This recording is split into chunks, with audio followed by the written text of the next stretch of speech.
you very much, Chairman, sir.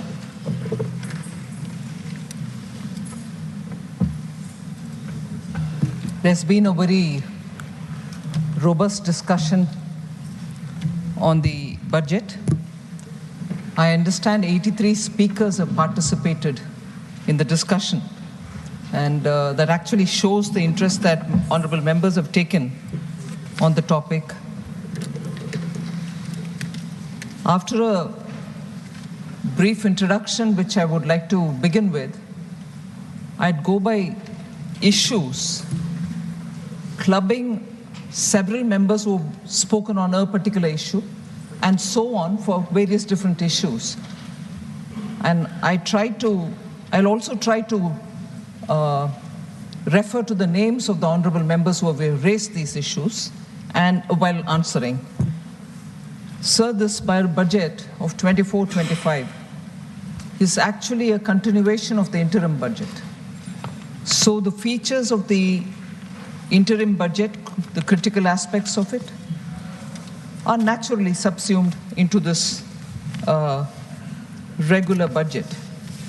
And since 2014, the principle which has guided us is the Sabka Saath, Sabka Vikas, Sabka Vishwas and Sabka Prayas, which continues in this budget as well, and hopefully will guide for the next 5 years. The 5 years being, this set of 5 years being very critical in taking the first steps towards building a Vikasit Bharat by 2047. This budget strikes a fine balance amongst several overriding priorities. Growth, employment, welfare spending, capital investments, and fiscal consolidation are all equally given a place, and we've tried balancing all of them. Sir, I had promised in this House in 21-22 the government would endeavor to attain a fiscal deficit to the GDP level below 4.5% by the year 25-26. We had reached an unprecedented high number of 9.2% in 2021, and we are well on track to attain that target. According to the IMF, India's share in the global growth is 16%, and it is also rising. While this budget seeks to consolidate our earlier accomplishments, I have announced a slew of measures aimed at providing renewed impetus to the manufacturing sector. I would just like to take a few minutes on expanding on this. The aim is to boost domestic employment, create employment opportunities, and ensure high and sustained increase in India's share in the global GDP over the next 5 years. Several measures have been taken. In this budget in particular, we had mentioned about the basic customs duty, which has been reduced, and on specific items, together with the production-linked incentives given for mobiles. India now already produces 97% of all the total mobile phones in demand in the country,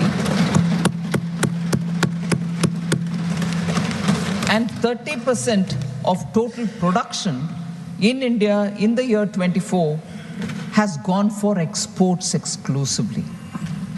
So India's production-linked incentive scheme stands out as a successful scheme, taking this one example, and in the other 13 sectors, 14 together, 13 sectors also, we see a lot of interest in investing and producing so that India becomes a manufacturing hub. The production-linked incentive scheme, which was brought in because we wanted to attract a lot of investment into India, is seeing a lot of interest and continues to see a lot of interest in investors. Further, in this budget, we also set up a critical mineral mission for domestic production and for recycling of critical minerals. We also are envisaging overseas acquisition of critical mineral assets. Further, we fully exempted customs duty on 25 critical minerals and reduced the basic customs duty on 2 of them. 2 were differentiated from the rest for particular reasons. So reduction in 2 and full exemption for 25 other critical minerals. I've also announced, sir, the development of investment-ready plug-and-play industrial parks in and around 100 cities of India. So that would immediately be a big attraction for people to come and set up businesses, being closer to cities that will enable them to have good skilled workforce to be employed. We are working towards establishing 3 centers of excellence in top education institutions for realizing the vision of Make AI in India and Make AI Work for India. That was mentioned in Budget 22-23. We are further strengthening the artificial intelligence excellence centers being built in top education institutions. So in March 2024, government approved e-vehicle policy to promote India as a manufacturing destination so that e-vehicles with the latest technology can be manufactured in our country. So furthermore, I go back to the point that I had made in 2021 budget about the new public sector enterprises policy, which clearly opened up all sectors in India for private participation also. Public sector will continue in critical core sector and strategically important sectors, but private sector has been now allowed into every sector, none of which is reserved for public sector alone. I take the example of the space sector, sir, here. Opening up has helped, and today space sector startups are receiving funds, and India is now becoming a big hub for space sector innovation and space sector startups. The recent newspaper announcements have been clearly stating the kind of investment interest which is being generated. The figures are not readily available with me, but I know that $126 million funding was received by startups in 2023. But that continues, the flow continues. Further, both in the last year's budget and this year's, sir, we have allocated resources for the National Research Foundation under the National Research Foundation Act of 2023. This time also Anusandhan National Research Foundation has had allocation be made.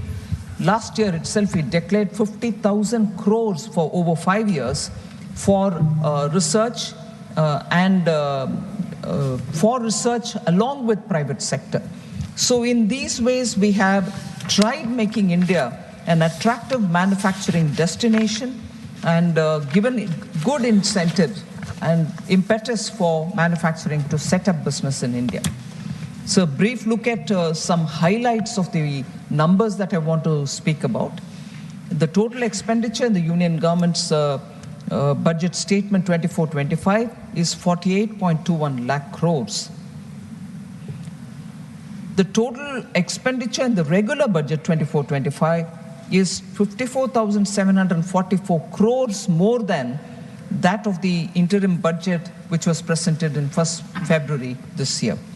So the highlight that I would like to draw the attention of the honorable members is that capital expenditure is pegged at 11 lakh crores, and this is one of the biggest ever allocation made for capital expenditure, and this shows a 17% increase over the provisional actuals of February of FY 23-24 over the last year. 17% increase over the last year. But in this context, I would like to highlight one important fact about the capital expenditure which happened during the UPA era capex allocation was 13.19 lakh crores between 2004-5 to 2013-14. The 10 years of UPA saw 13.19 lakh crores, whereas during our 10 years ending 2024, the allocation for capital expenditure is 43.82 lakh crores. So the emphasis that we've given, particularly after COVID, for the capital expenditure being one of the very important routes through which the economy revival can be planned, has actually shown result, but the actual numbers are these. So there is also interest among members to know if the transfer to the states has been proper and as has been recommended by the finance commissions. I would like to underline that our unflinching commitment to cooperative federalism, the total resources proposed to be transferred to the state this year, 24-25, is estimated to be 22.91 lakh crores. This actually entails an increase of about 2.49 lakh crores over 23-24. Even compared to last year, it's an increase of about 2.49 lakh crores. Similarly, the outlays for all union territories has also increased from 61,118 crores in 23-24 to 68,660 crores in 24-25. So the states and the union territories are clearly getting in time the resources which are expected to be released for them. Although the budget documents have details of different schemes, I'm moving over to this point about sectoral allocations. So there is this interest to know if the allocations for certain particular sectors have increased or decreased. I would like to just give a comparative picture, sir. Agriculture and allied sectors in 24-25 received 1.52 lakh crores, which is 8,000 crores more than the last year. There is no reduction. Just for comparison, 2013-14, when the UPA government term was over, they had given only 30,000 crore. 30,000 crore then, 1.52 lakh crores now. Sir, education, employment and skilling, 1.48 lakh.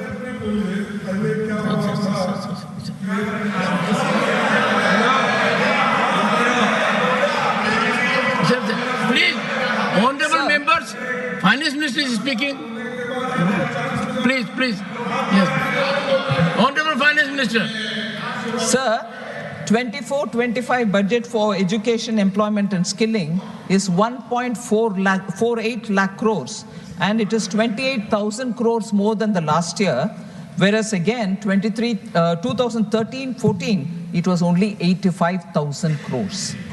Women and girls, 3.27 lakh crores in the current budget, which is 41% more allocation, 96,000 crore more allocation compared to the previous year.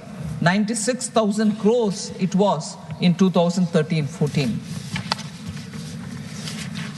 Similarly, for rural development, sir, 24-25, the current budget gives 2.66 lakh crores, 28,000 crores more than compared to last year, and it was just 87,000 crores in 2013-14.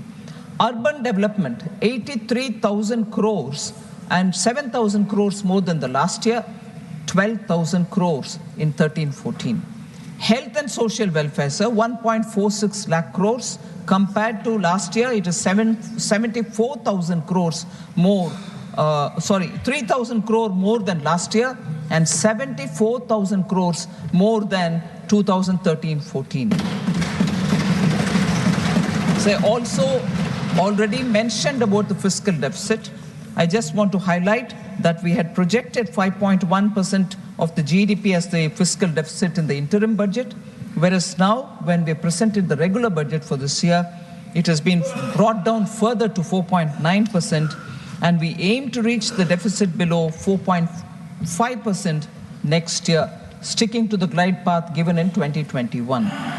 And it was also said in the budget speech that from 26-27 onwards, our endeavor will be to adhere to a path that ensures that the central government's debt as a percentage of GDP is on the declining trend. Our focus will be on that.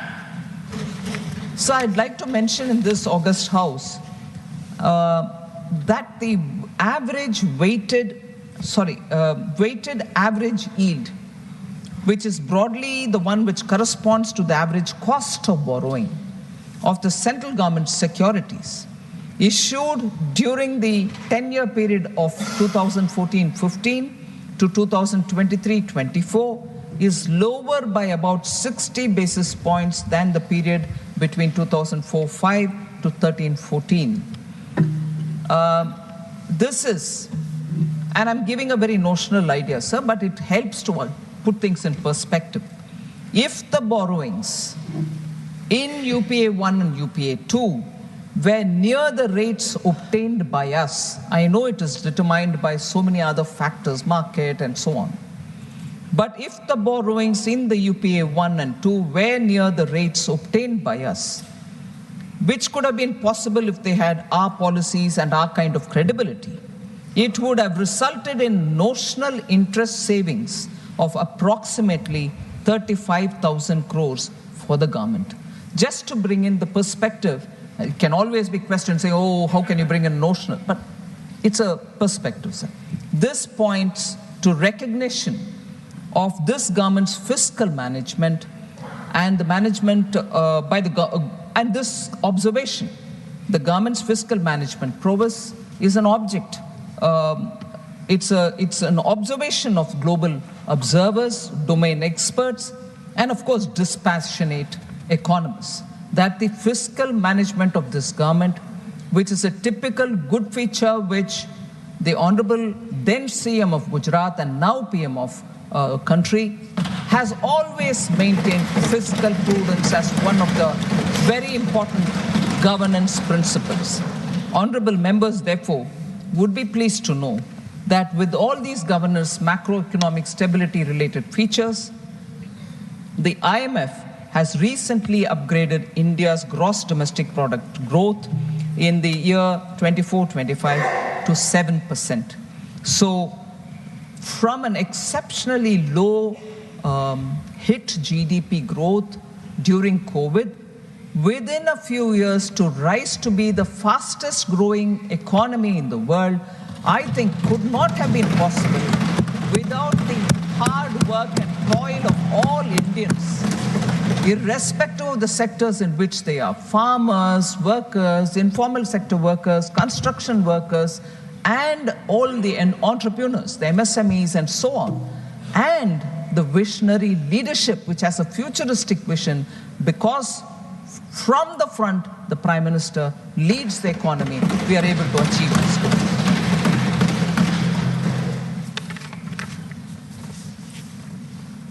So I also presented the budget for the Union Territory of Jammu and Kashmir. I just want to highlight a few important features before I move on to responding to honorable members' issues which they addressed on the budget. So I'm happy to inform that the concrete steps that have been taken by the Union Territory administration to free itself from the legacy fiscal distress related issues which they had inherited from the erstwhile state. And this has borne good results. With substantial financial support given by the Government of India, 17,000 crores have been provided as support in the union budget of UT this year.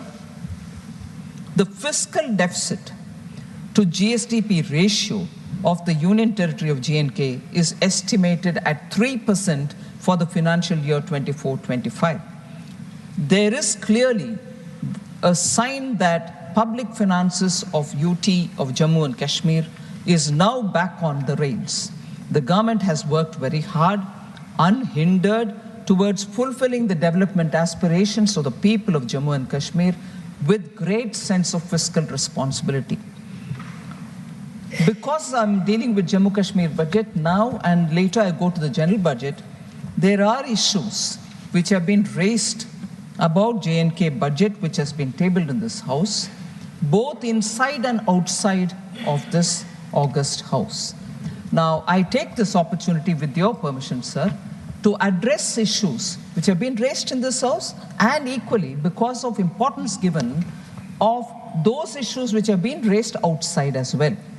So the first issue is borrowings have risen from 12,000 crores to 24,000 crores in the last 2 years, and it is unprecedented and it shows fiscal mismanagement. This is an allegation. I'd like to respond, sir. Unlike other states and union territories, J&K has been plagued with pressures from externally sponsored terrorism. This is not a secret, all of us know it. In addition, historical legacy of poor governance, and I reiterate this point, sir, historical legacy of poor governance and low revenue base had created a situation of near perpetual distress and dependence on the union government. Just no way in which the state could have run without the union helping them, and that is how the main feature of J&K's state's budget was and also the economy was. With given this kind of a legacy inheritance that we've got, as part of the efforts to correct lingering fiscal distortions and for enabling transparent disclosure of the fiscal situation, the Union Territory Administration has brought off-budget borrowings onto its books. This has been done within the borrowing ceiling allowed to the Union Territory in each of the years which have gone by. So this is something which I have to state with conviction, that the UT was permitted to undertake additional borrowings against unutilized borrowing space from the previous years to take off-budget borrowings on the budget and finance its expenditure commitments. So the questions also, or the allegations also were that fiscal deficit was pegged at 1.6% and it has turned to 5.36 in FY24, more than 3 times the original estimate.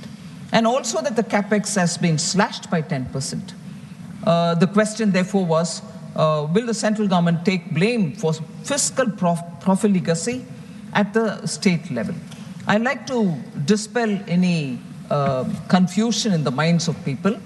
Along with the special support of 17,000 crore which has been announced in this budget from the union government, several other things are happening along with the efforts in recent past would reduce the fiscal deficit, and I hope it will reduce the fiscal deficit to 3.3% actually in 24-25. So it's not just the 17,000 crores that has been given as a special support, but also because of the efforts which are being put in the last few years, I think fiscal deficit will be back at 3%. While tax revenues, sir, have seen impressive growth, efforts on metering has improved billing and collection efficiency in the power sector, and that has also resulted in non-tax revenues increasing from 5,148 crores in 22-23 to 6,500 crores in 23-24. It's a big reform step that has been taken, well received by the people, and as a result of which we are able to have collection efficiency in the power sector. And I appreciate the J&K administration for having taken this effort, which is showing results for its own benefit. The Union Territory has also very important points, and this is a point which I submit to your consideration and for the August House to recognize, that the Union Territory has discontinued the earlier practices of running hundis and overdrafts from J&K Bank for its day-to-day cash management. This was a feature, sir.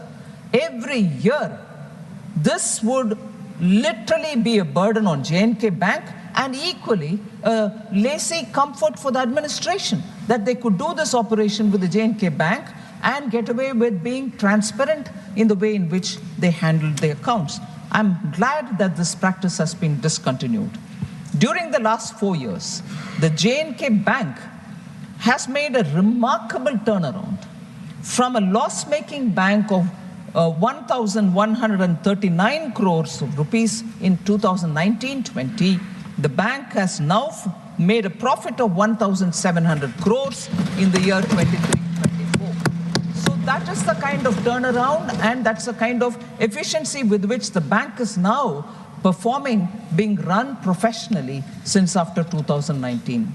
Capital expenditure for the Union Territory, sir, has also increased from 10,634 crore rupees 22-23 to 12,101 crore in 23-24.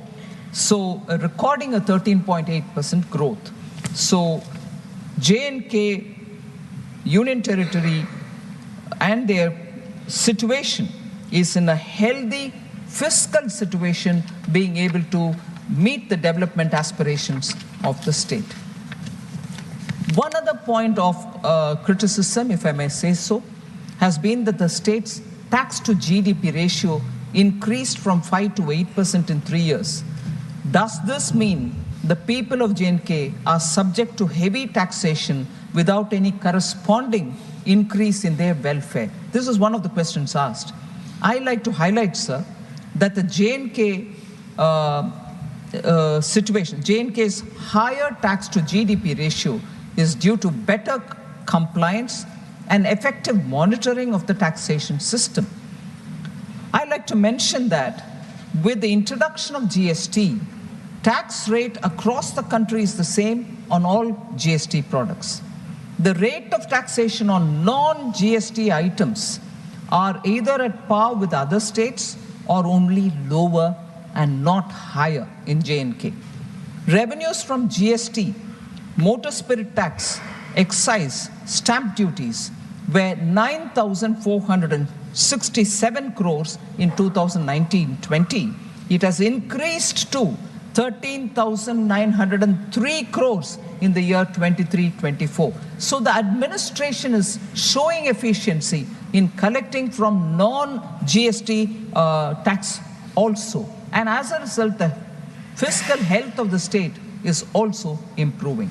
So the UT has also given care to expand the dealer registrations, improved GST return compliances, initiated a lot of e-stamping systems, and conducted transparent excise auctions. Very important, sir. Transparent excise auctions. So that itself gives a lot of confidence about the way in which J&K administration is moving. On the employment rates, 15 to 59-year-olds, the unemployment rate has come down from 6.4% in 2020-21, gradually to 5.7% in 21-22, and to 4.4% in 22-23. This has become possible because of substantial public investments that have led to creation of avenues of employment opportunities. Sir, I'd like the honorable members and yourself, the honorable chair, sir, to listen to the next issue, for which I will give my response. But I'm a bit concerned about the way this kind of a charge has been made on the union government. Sir, the allegation is, and I read it, perhaps the most worrying development is the FM's announcement that the union government has agreed to take the entire burden of the budget of police in J&K by spending 12,000 crores. It further goes to say this was earlier being done by the union government as part of the security reimbursement expenditure. Why hasn't that been, why has that been repackaged from a reimbursement situation is the question. Further, has the police salary liability been taken over by the union government in perpetuity is also a question. To add to it, and this is the most interesting part, sir, does it reflect the government's intention to rule the state from Delhi in perpetuity by retaining home affairs of J&K with the union government? Will the FM commit in the House that taking over police salary liability is not a Trojan horse? I'd like to respond to this, sir. The scheme on reimbursement of security-related expenditure continues even today. So it has not been discontinued. Had it been discontinued, you will have the suspicion. But when it has not been, why would you have the suspicion in the first place? Or is it being not cared for, or you want to put it in the side and still generate a conversation based on just your apprehensions? I'm not sure if it is a responsible way to approach this issue. Second, sir, if at all, and I'm saying this with a bit of a hesitation, but I want to say this. If at all, sir, there was a Trojan horse as regards J&K, it is Article 335A and Article 370, which were the real Trojan horse, because it was not even made as a part of the constitutional amendment. It was just put in the appendix as though that's also part of the Constitution, but it was not duly brought as a constitutional amendment. But for those who are carrying that Constitution nowadays and showing it, they should explain to us, was that not a deceit? And is that not the Trojan horse to keep J&K not integrated with India? With that done, with that kind of a Trojan horse approach, you're asking us that when we take the burden of J&K police money, so that the J&K administration will have more money to do developmental activity and the center can take the salary of the J&K police, to insinuate that this is being done with an intention of for perpetuity. I'm sorry, this entire approach is making me wonder if this is being done deliberately so that there can be a kind of a, atmosphere created of doubt about India, about India's governance, about India's federal structure. This approach, I'm sorry to say, sir, is not healthy. And to just put it out, to say that this is how we perceive it. You've been in governance for more than 70 years. Not 70, 50, 40 years. I'm sure you understand the significance of what is going on and the way in which that state is being restored back to be a part of India. We belong to a party, sir, which firmly believed from the beginning, from 1947, Ek Desh, Ek Nishan, Ek Vidhan, unlike the Congress party. Sir,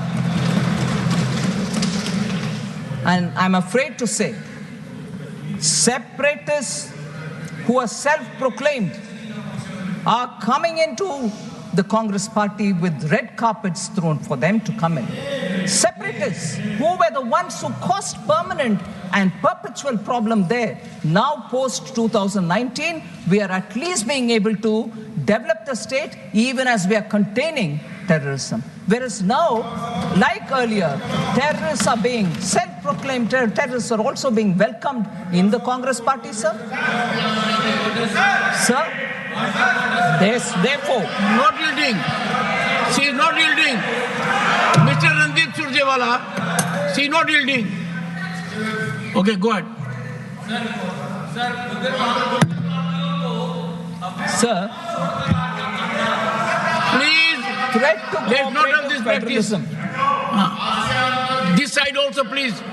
Threat to cooperative federalism is a topic on which there's been a lot of discussion based only on the fact that the budget speech mentioned only 2 states and it did not mention other states. Yesterday in the Lok Sabha too, I addressed this matter, sir. I wanted to highlight the fact that total resources allocated to transfer to the states in BE 24-25 is 22,91,182 crores, and that's an increase of 4,93,645 crores over the last year. So transfer to the states are going unhindered as per the recommendation of the Finance Commission. And I'll further elaborate that when I come to some of the members who have raised questions in particular on that topic. So, sir, in this respect, again,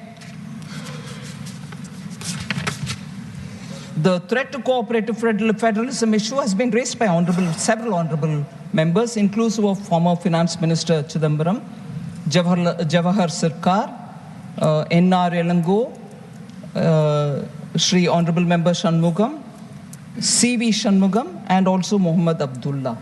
So there are many members who have raised this. And on that, sir,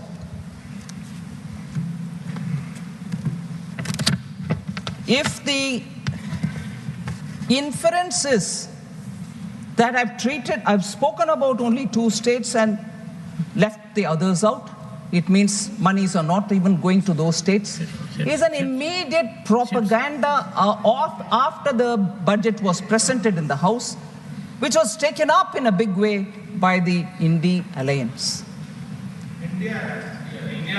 It can't be India Alliance here. India Alliance, or say I.N.D.I.A. India Alliance. Sir, therefore, what is the last A for? How can it be India Alliance? India Alliance. Mr. Chidambaram, not while sitting.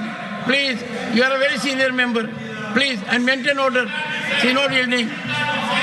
Sir, if only 2 states were named and others were not, I just want to highlight what happened in the earlier budgets, which were presented by Congress-led UPA. Sir, in the interim budget of 2009-10, only Bihar and Uttar Pradesh were mentioned.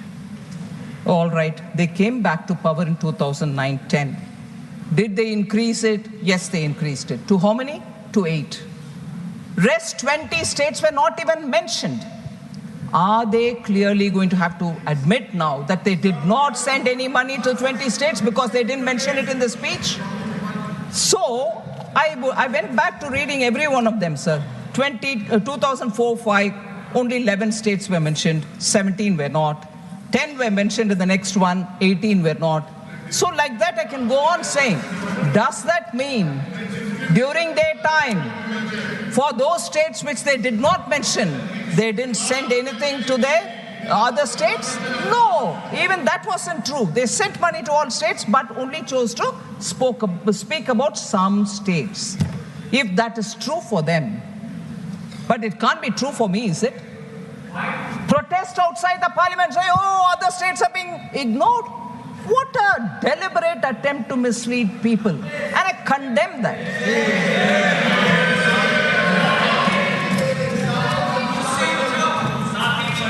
Sir,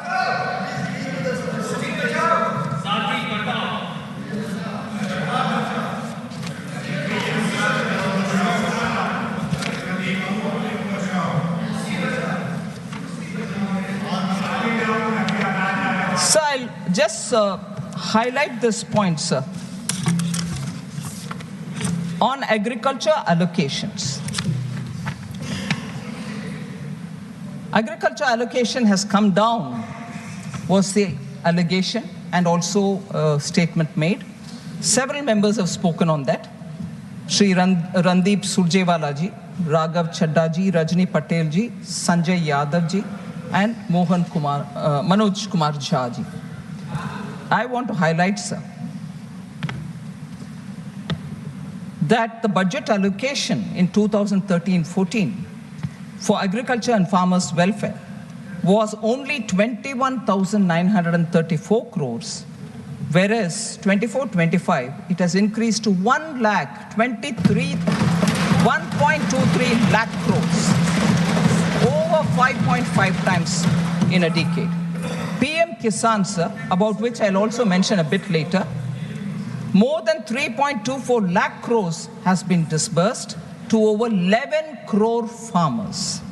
Institutional credit as a target for agriculture has increased more than 2.5 times since 2014-15, from 8 lakh crores to 20 lakh crores.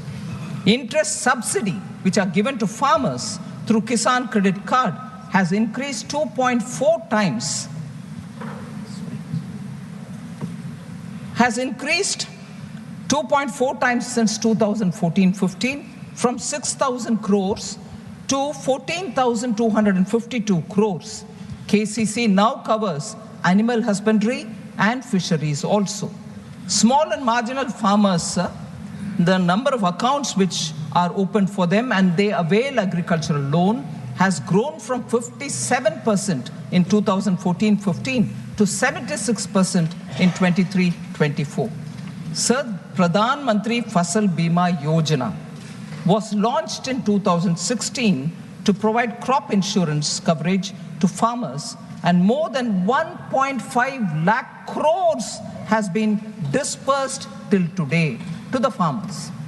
Agri-Infra Funds was launched under Atmanirbhar Bharat package to address existing infrastructure gaps and mobilize investments.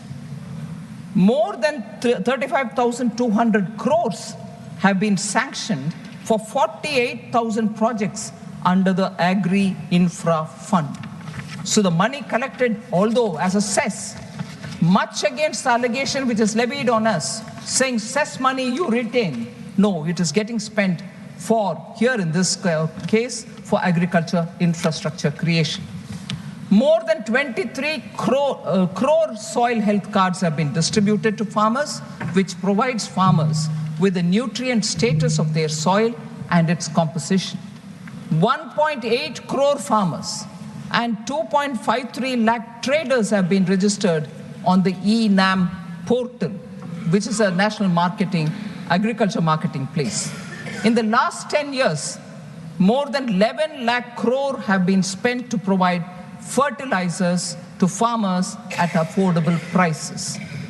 Government has also formulated agricultural export policy in 2018 in the country for the first time. This has led to agricultural exports reaching up to 4 lakh crores of rupees. A separate Department of Fisheries has been set up in 2019 and assisting farmers with schemes worth more than 38,000 crores, which have been implemented in the fisheries sector, due to which fish production has increased from 95 lakh metric tons to 175 lakh metric tons, almost double in the last 10 years. Sir, this is where this insurance-related point which I said earlier, I have to repeat. In its 2004 election manifesto, the Congress party promised to implement a comprehensive crop insurance scheme. However, it was not till the NDA, which came to power under Prime Minister Modi, Fasal Bima Yojana was implemented. They could have done it during their time, but no, it waited for a manifesto. But that was 2004 manifesto, and they had 10 years after that. They did not do anything on that.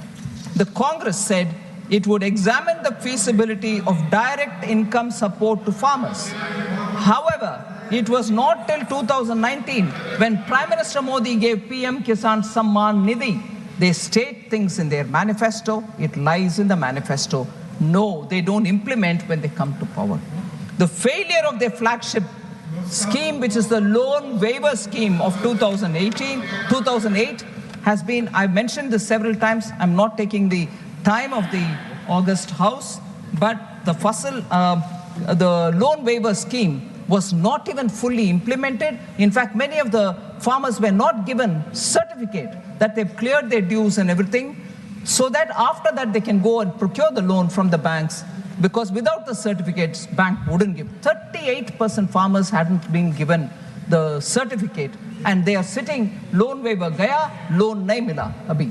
That is the halat, that is the careless and laid-back fashion with which a sensitive subject like loan waiver had been handled by Congress party.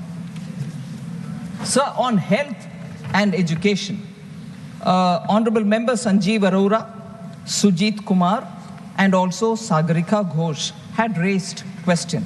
National health policy of NDA targeted only 2.5% of the GDP on health sector. So total allocation under health increased from 88,000 in 23-24 to 89,000 crores in 24, 89,287 crores in 24-25. PM Swasth Suraksha Yojana, under that 15 new All India Institutes of Medical Sciences have been approved, of which 9 projects have been completed starting from 2014. In 10 years, 9 new All India Institute of Medical Sciences have been completed, whilst total of 15 have been given sanction.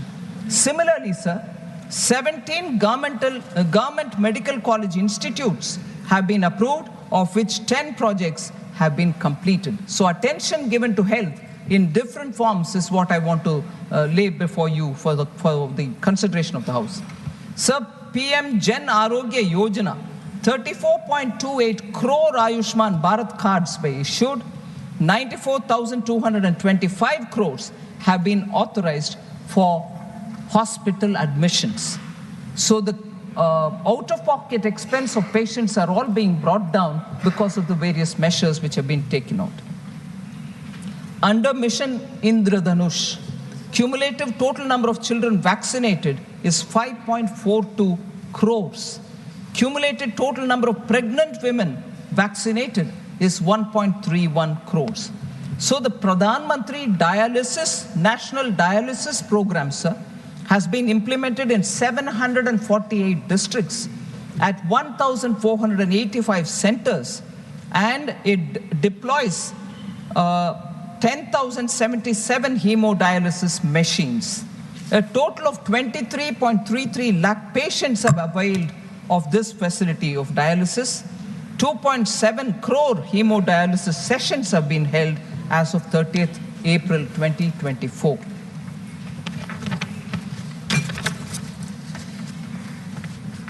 $10,000 PM Jan Aushadhi Kendras have been opened, and they provide 30 to 80% cheaper medicines, and medical equipments are also being made available, sir.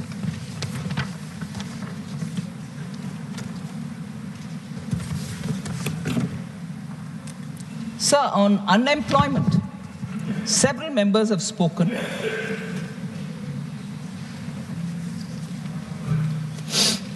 Randeep Surjewala ji, Raghav Chadda, Sanjay Yadav ji, P. Chidambaram ji, Jawahar Sirkar ji, Surjit Kumar, and also Sagarika Ghosh ji. Sir, first of all, I'd like to present before you that our policy is to make youth competent, saksham.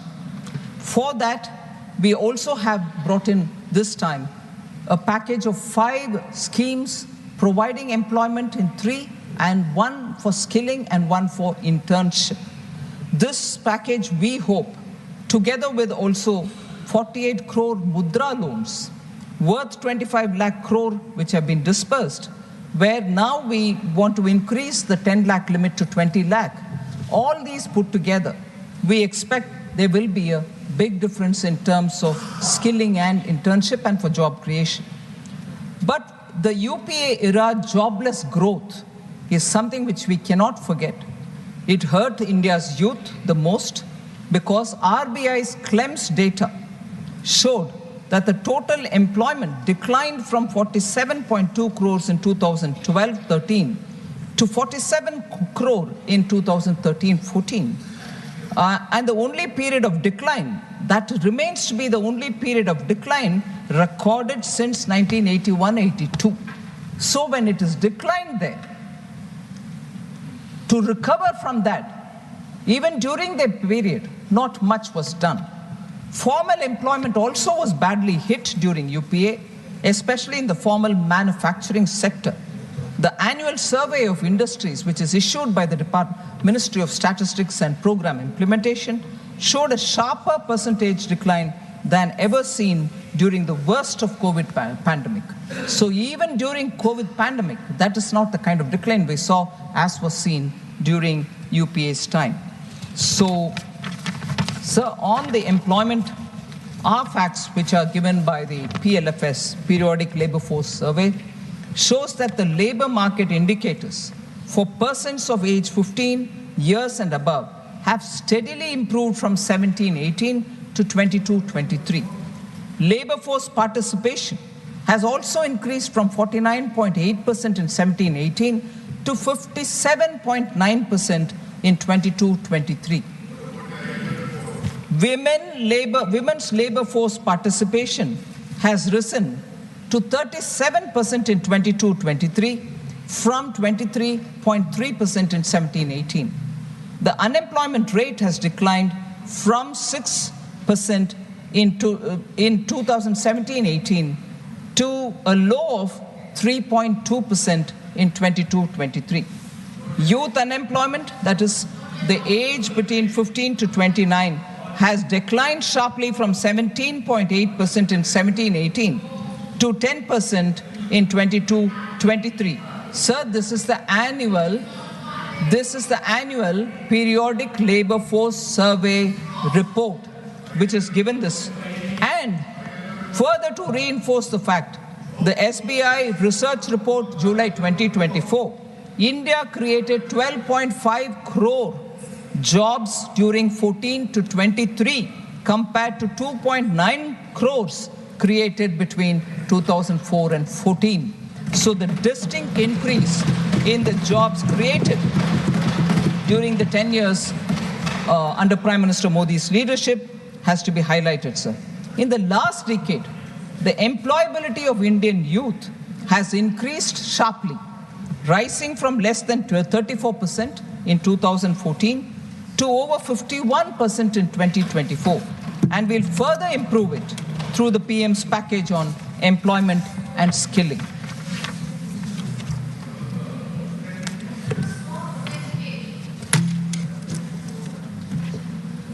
So inflation. There's been a lot of discussion on that, sir. I'd like to give the data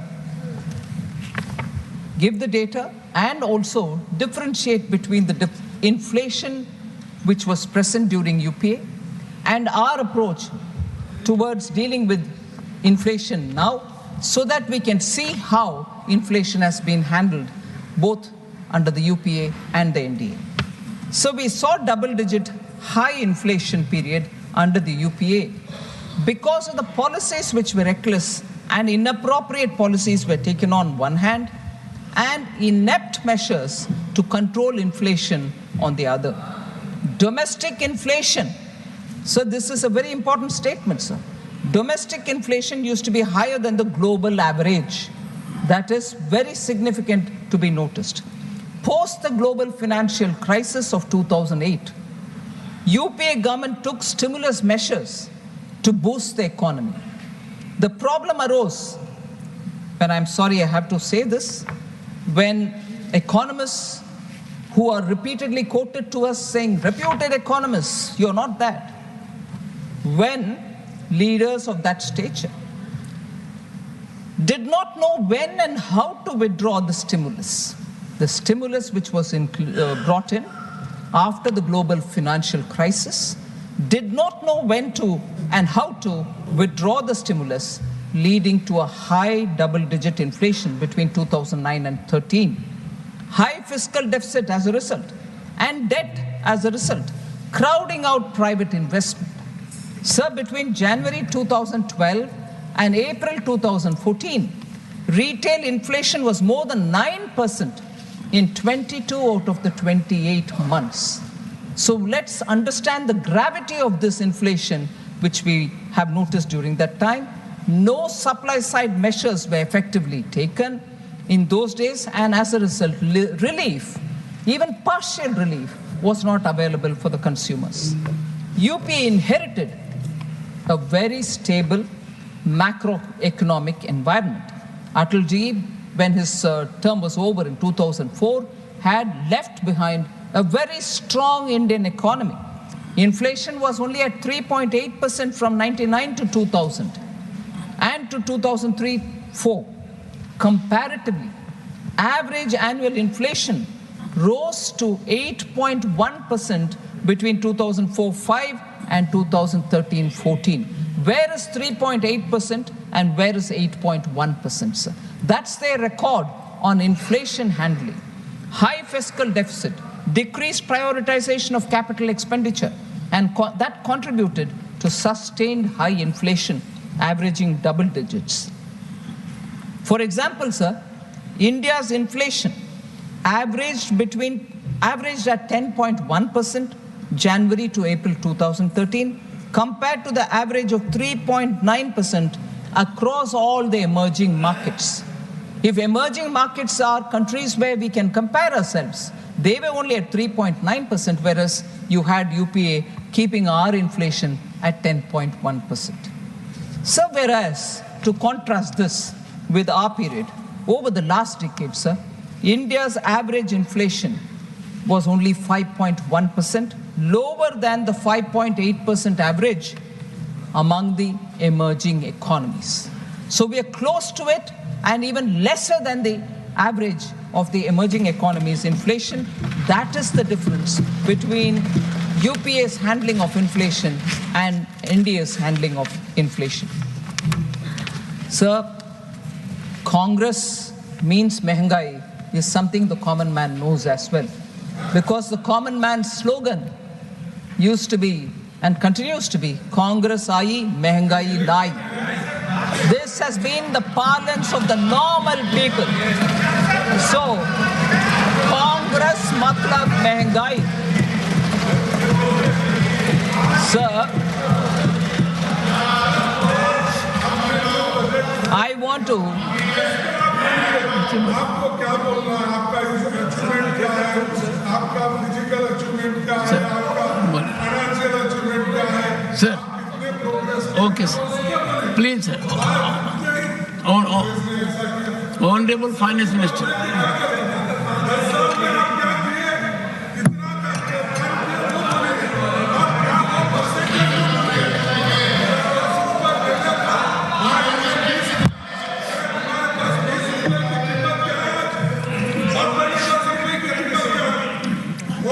Honorable Finance Minister, please.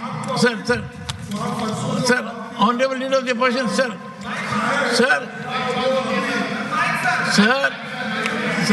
Many, sir. Sir, please. She not yielding, sir. She not yielding. Okay, I'll leave. Sir, she not yielding. Okay, Sir. Yielded. Okay. रख के क्या करना चाहिए? ठीक है.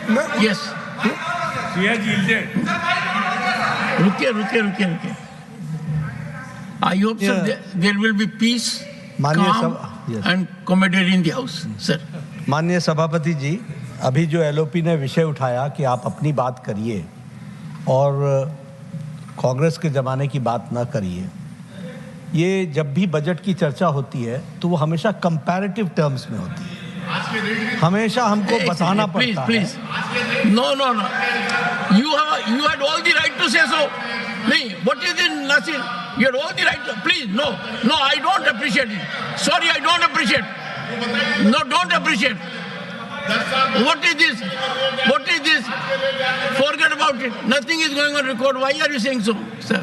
राज्यसभा में आने वाले लोगों के बारे में भी कांग्रेस पार्टी को सोचना चाहिए कि इस हाउस में चर्चा की गरिमा और चर्चा को कैसे आगे बढ़ाना है। मैं यहाँ पर सिर्फ माननीय वित्त मंत्री श्रीमती निर्मला सीतारमन जी जो बात कह रही थी, उनके पक्ष में हाउस को ये बताना चाहता हूँ कि बजट रिलेटिव और कंपैरेटिव टर्म्स में बताया जाता है। हमें अगर विकास बताना है तो हमको बताना है कि हम कहाँ से चले और कहाँ पहुँचे। हमको यह भी बताना होता है कि हम किस गति से चले, और हमको यह भी बताना पड़ता है कि हमने एक लॉन्ग लीप ली है, एक लंबी छलांग ली है, और जब हम ये लंबी छलांग लेने की बात करते हैं तो हम अंधकार से उजाले की ओर जाते हैं। और उसका पर्यायवाची जब हम ढूंढेंगे तो 2014 के पहले अंधकार दिखता है और 2014 के बाद उजाला दिखता है। Honorable Finance Minister, Honorable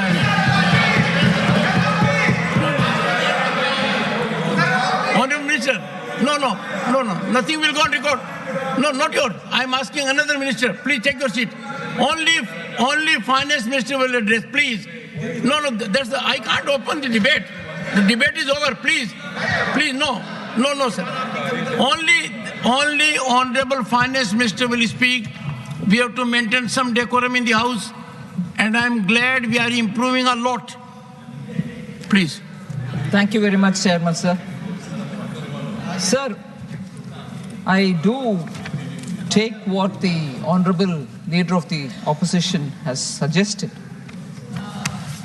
What we do today is what I'm highlighting, and therefore also saying something similar of this kind didn't happen then.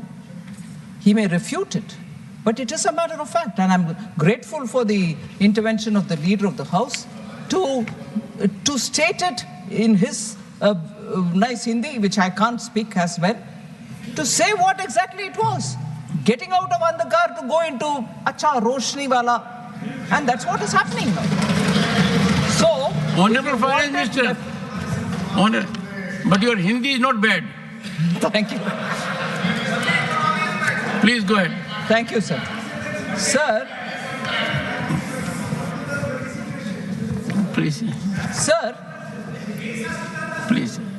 Honorable Finance Minister, please. Sir, it is not just me who's talking about what had not happened then, and it's not just me who's talking about what kind of things had happened then.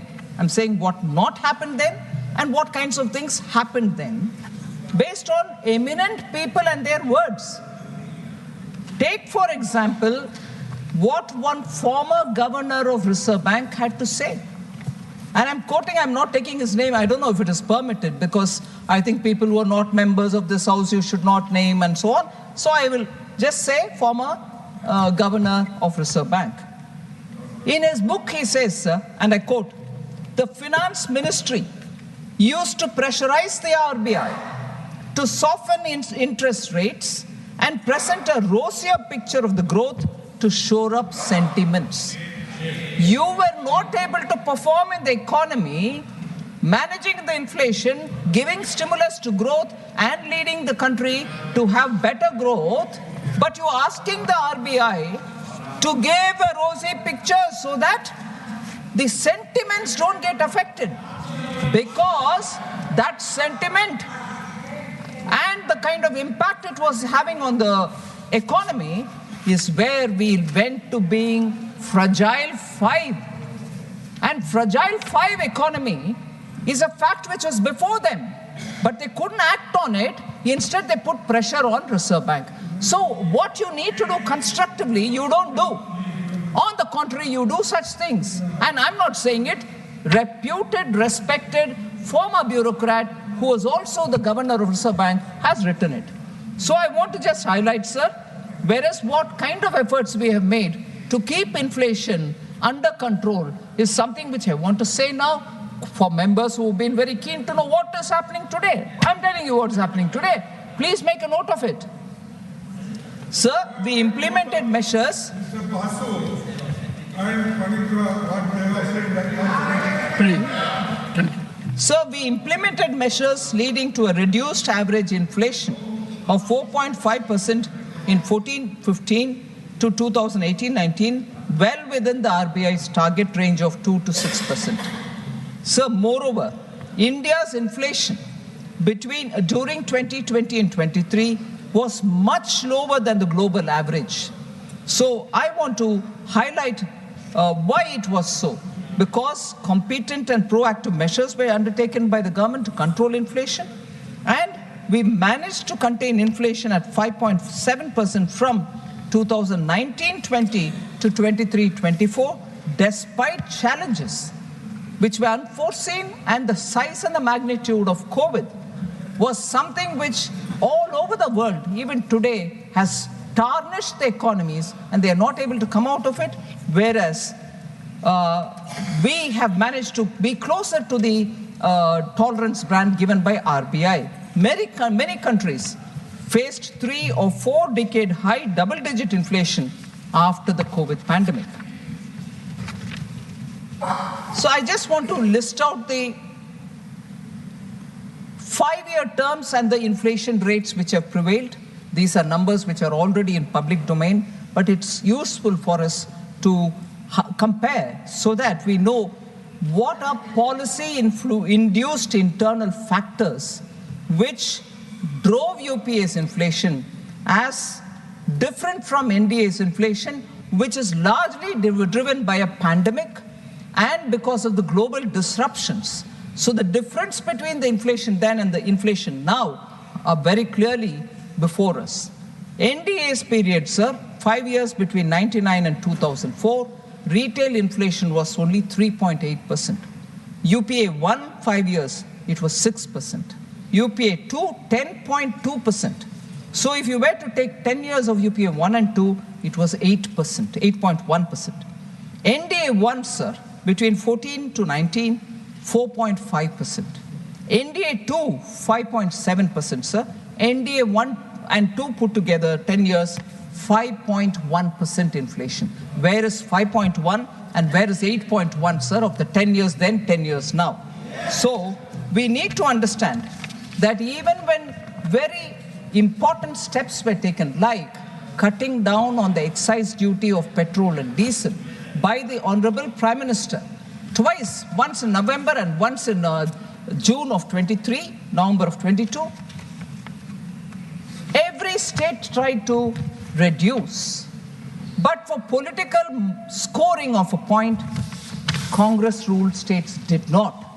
And even then and now, the inflation in those states, even if the change of government has happened, continues to be higher, and efforts to contain them is even being taken now also.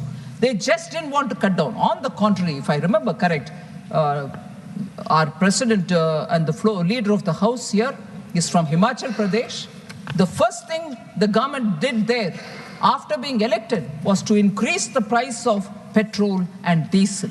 Now, the cry for inflation in this House, questions on what action you're taking to contain inflation. Congress government in Himachal Pradesh, a small state, increases the price. And here the lecture is about contain the prices, bring it down. Congress can do that. So was the effort, so was it in Karnataka. So, inflation and containment measures may be questions on us, and we are willing to answer.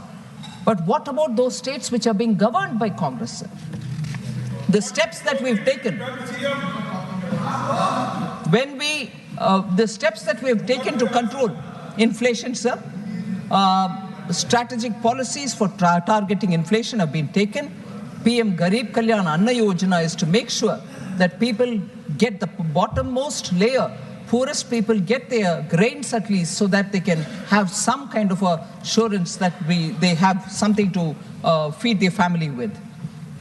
Government continuously offloads wheat and rice from the central pool under the open market sale scheme to increase availability in the market. Steps that we are taking.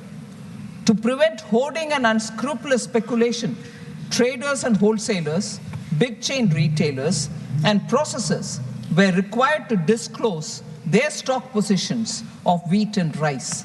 We follow them, we pursue with them, and then ensure that the stocks are coming into the market.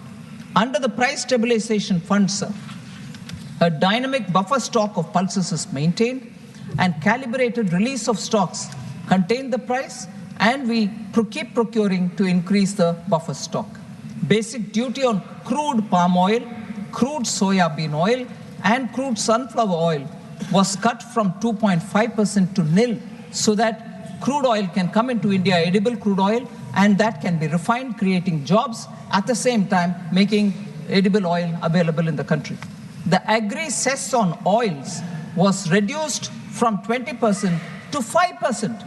So we are reducing the revenues that we are earning, but making sure people get affordable price commodities which are important. On January 15th, 2024, this duty structure has been extended to 31st March 2025. So edible oil can be distributed with affordable prices, sir. We have also taken measures to make sure basic items like atta, rice, chana dal and moong dal are distributed in the Bharat Atta, Bharat Rice and Bharat Chana Dal and Moong Dal branded so that they can be sold at affordable prices. Per kg cost of atta is 27 rupees 50 paise. Per kg rice is 27.50. Chana is 60 rupees a kg. And Bharat Moong Dal is at 107 a kg, 93 for Sabut Moong Dal. These are being sold. 7 lakh tons have been sold of atta, 13.98 lakh tons of rice, 11.52 lakh tons of chana dal, and 2,984.37 tons of moong dal, both put together, Sabat and Dula Hua, are sold, which means people are benefiting from the wholesale distribution, which is under the brand Bharat. So therefore, sir, I want to make sure that the efforts taken by this government to contain inflation are informed to the honorable members, and they know that we are taking the necessary steps. Quickly on Poshan Abhiyan, sir, and Saksham Anganwadi, a question which Sujit Kumarji from BJD had raised. Poshan and Saksham Anganwadi allocations have only increased and not come down. 20,554 crores in 23-24 to 21,200 crores in 24-25. On per capita income also, RJD Sanjay Yadavji has questioned. Sir, per capita income at constant prices grew at an average rate of 4% during 2012-13 to 2013-14. In all subsequent to those 2 years, except in 2019-20 and 2021, which were the pandemic years, the growth in per capita income at constant prices was higher than 2012-13 and 13-14. I can just read it out at constant prices, sir. 12-13 is 3.3, 13-14 is 4.6, and so on, except when in 2021 it was minus 8.9, it has recovered to be 5.7 now. So per capita income issue is also something I want to address.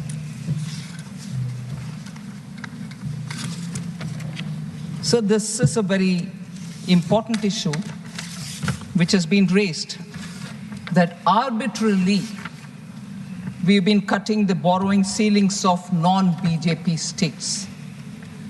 Sir, I want to completely dispel this baseless argument. Central government follows the recommendation of the 15th Finance Commission for issuing borrowing consent financial year-wise uniformly to all states. Net borrowing ceilings of 3% of GSDP has been fixed for the financial year 24-25. Borrowing consent is issued to all states by adopting uniform parameters as per borrowing guidelines. There's no difference here. All of them are treated the same.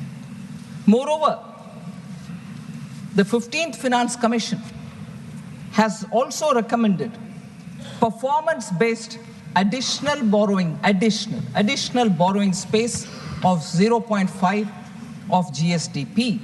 This is linked to the performance in power sector reforms. List of states, sir, which have fulfilled the requisite criteria related to power sector reforms and availed additional borrowing space of 0.5% of GSDP, I'd like to present before you, sir. In 21-22, 22-23, and 23-24. Example, West Bengal, 6,911. These are additional borrowing over and above the 3% which is given unconditionally. 6,911 for 21-22. 8,352 for 22-23. It is in crores or 7,200. This figure is in what? Crores. Crores. Crores, sir. Sorry, thank you. So 6,911 crores, 8,352 crores, 7,276 crores for 21-22, 22-23, 23-24. If that is West Bengal, sir, Tamil Nadu, 7,054, 21-22 crores, 5,775 crores, 9,656 crores. Additional borrowing allowed each year because of power sector reforms. That is Tamil Nadu, sir. Kerala, 4,060 crores, 21-22. 4,263 crores, 22-23. 4,866 crores, 23-24. Additional borrowing permission and availed these amounts are on record. Now, Himachal Pradesh is just now, so I can't give the figures straight away. 251 crores was allowed in 21-22, but we've not had any claim after that. I can read that for other states as well. So there is no arbitrariness here. On the Kerala issue, sir, I can't find Honorable Member John Brittas, because he did raise this issue in between when I was speaking. He's not here. But never mind, I'll say, sir, on the Kerala issue, sir, Honorable Supreme Court has also mentioned to the state to resolve the matter amicably with the center. It implicitly supported the stand of the center. They didn't say center is wrong. Thank you. Don't take your seat. Take your seat. Take it. No, you are here, but not to interrupt, to listen. But sit down, sit down. Sit down.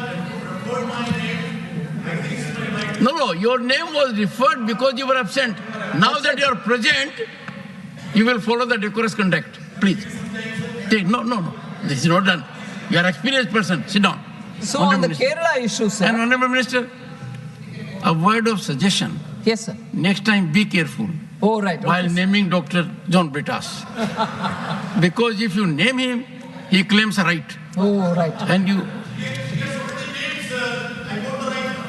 Well, I don't want to name anyone. So on the Kerala issue, sir, Honorable Supreme Court has actually mentioned that the state should go amicably settle the matter as regards borrowing. The Supreme Court did not imply that there's wrongdoing or a malafide. If I can infer it, sir, implicitly supported the stand of the center. I'll quote just one small paragraph, sir. The plaintiff state, Kerala, has failed to establish the three prongs of proving prima facie case: balance of convenience and irreparable injury. State of Kerala is not entitled to interim injunction as prayed. So the subject of Article 293, whether the center should do it, should take an oversight mechanism, all this may be enough. Please maintain decorum. No. Please take your seat. Please, only an interruption for, please, Honorable Finance, please continue. Please continue. Dr. John Brittas, don't make it a habit. Please. Sir. Please. Okay. I want to just pick on the word he uttered, sir. Sir, Honorable Member John Brittas, I wanted to refer to him because he was not here. You were gracious enough to say, oh, he's come, you talk about it. Then there was this little banter about whether he gets a right to... I have not mentioned anything about him till now, but he would, in the interest of his state, want to speak something. But to imply that I'm picking and choosing to my convenience is because he has not heard what I said earlier, or not even was here to hear what borrowing, additional borrowing over and above the 3% which is given unconditionally has been given to Kerala over the 3 years. He was not even here to hear it. And to say, no, she's picking and choosing. No, I've given a comprehensive picture of what the additional borrowing is, which is a conditional borrowing. But earlier, the 3% was completely given, was all said, sir. Unfortunately, John Britta's honorable member was not here. Now to say she's picking and choosing, no. I've given the whole story and I'm picking and choosing one line, which is important for establishing center's credibility. One second. Honorable Finance Minister. Based on the Constitution. Honorable Finance, what I find is Dr. John Britta's makes impact when he is absent, makes impact when he is present. Now, take your seat. Honorable Finance Minister. Sir. No. This is never done, sir. You know it more than I do. Please, sir. No. Sir, based on the constitutional provisions. Please, go ahead. Please. Sir, based on the constitutional provisions, sir, the sir, government I can't restart the debate. I say, oh, okay. Normally, when I ask a speaker to look at me, then I thought it is best to have eye contact also. Please, go ahead.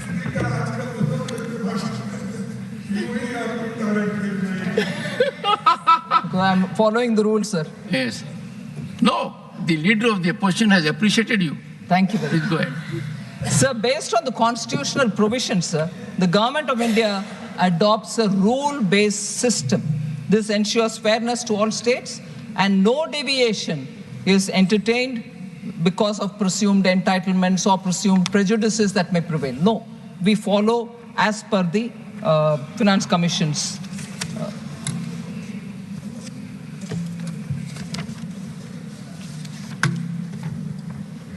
So they related somewhat to this was this question on tax devolution to states is less than what is recommended by Finance Commission, a point that Sri N.R. Elango from DMK had raised. I'm not sure he's here. And you also have Honorable Member, Senior Member Tiruchi Shiva. I want to take a minute on this one, sir. We've heard members raising this voice that center does not devolve actually 42% or the 41% post J&K becoming union territory. I want to clarify on this a bit. Finance Commission, sir, recommends devolution of taxes as a percentage of net proceeds as defined in Article 279 of the Constitution. Net proceeds. Net proceeds is calculated after deducting cesses, surcharges, and cost of collection from the gross tax receipts. So the first matter is gross tax receipt. From there, you remove cesses, surcharges, and the cost of collection, and then you arrive at net proceeds, and it is from the net proceeds is the devolution of 41% or 42%. Sir, it is wrong to calculate devolution based on gross tax receipts and then claim that the center is devolving less than what is suggested by the Finance Commission to the states, because the mandated amount, which is 41%, is based on net proceeds and not the gross tax receipts. So it should be noted, sir, the devolution is not a percentage of GTR, but it is a percentage of the net proceeds. Center has always given the prescribed percentage from the net proceeds without fail to the states. And who arrives at the net proceeds? Does the center decide the amount? No. The net proceeds are certified by the CAG.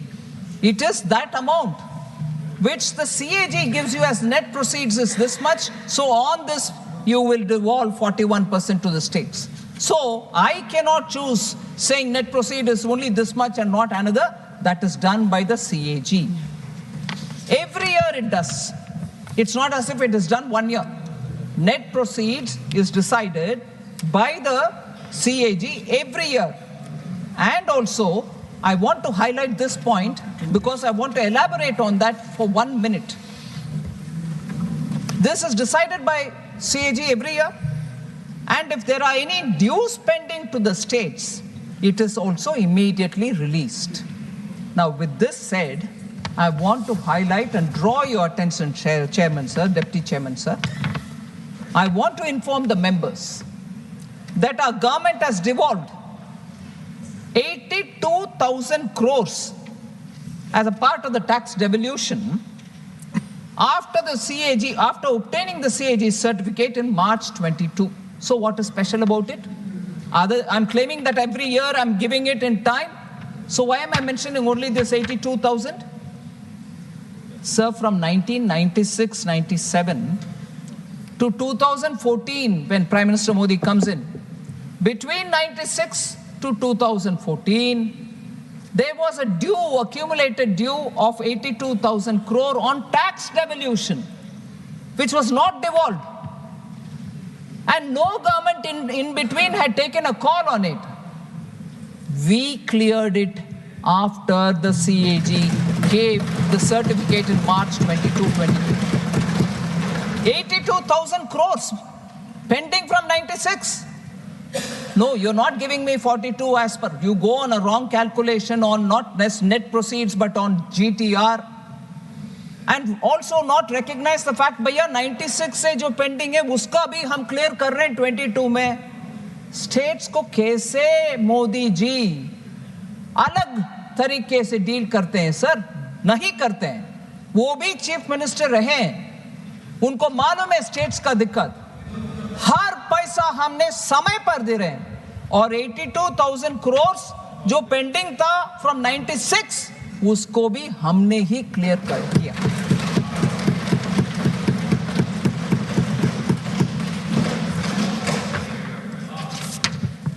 Sir, almost at the end, sir.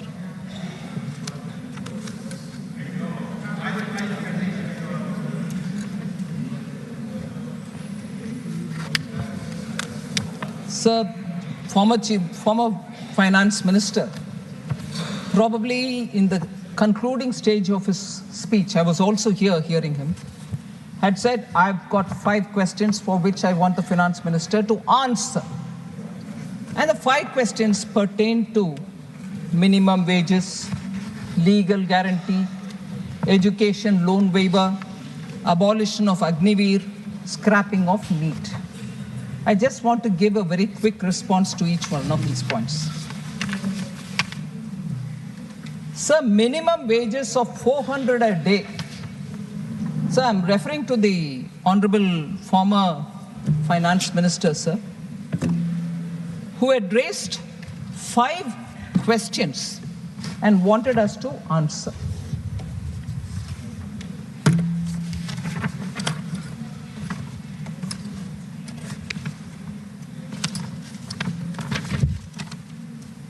Sorry, so 1 minute.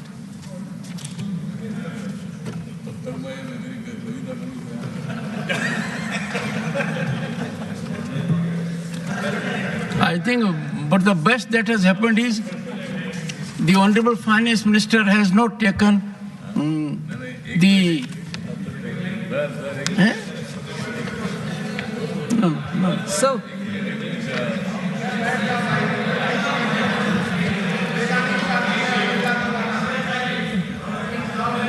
No.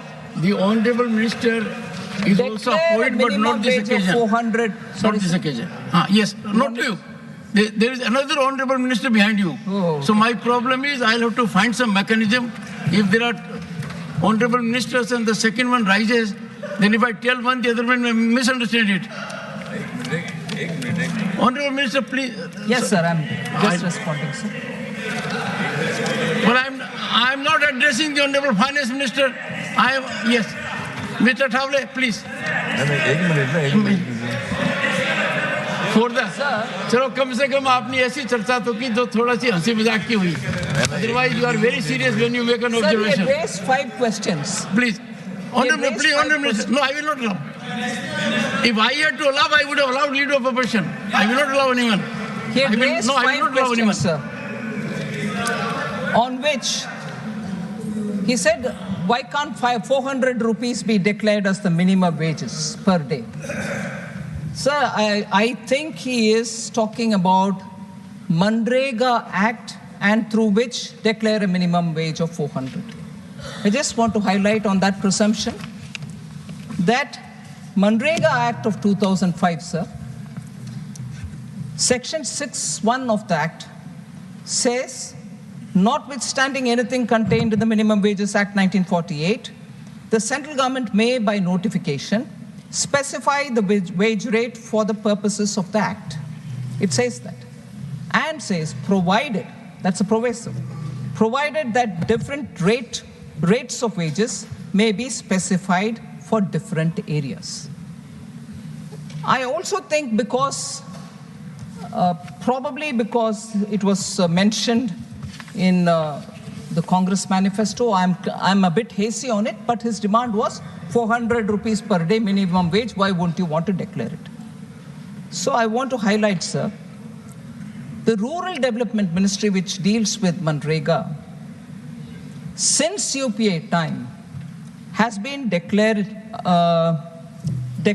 the minimum wage, and these are decided based on changes in the CPI-AL, that is Consumer Price Index Agricultural Labor, which reflects inflation in rural areas. It's based on that every year some kind of a notification comes. This has been the practice since 2005 to 2014. Our government has also followed the same principle. I don't know if I can use this saying in the English language. What is sauce for goose is the sauce for gander as well.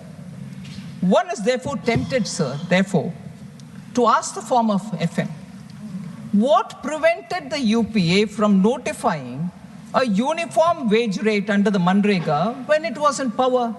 They didn't do it then. But now, if he is quoting the Manrega Act and demanding that Government of India declare 400 rupees as minimum wage, I would want to also highlight, and I'm sure being a legal mind, he would be aware of this nuance. The Minimum Wages Act of 1948 also empowers the states to fix minimum wages with respect to categories, various categories of employment, unskilled employment, and so on. So in the states, minimum wages are again fixed differently for different states. So permit me for a minute, sir.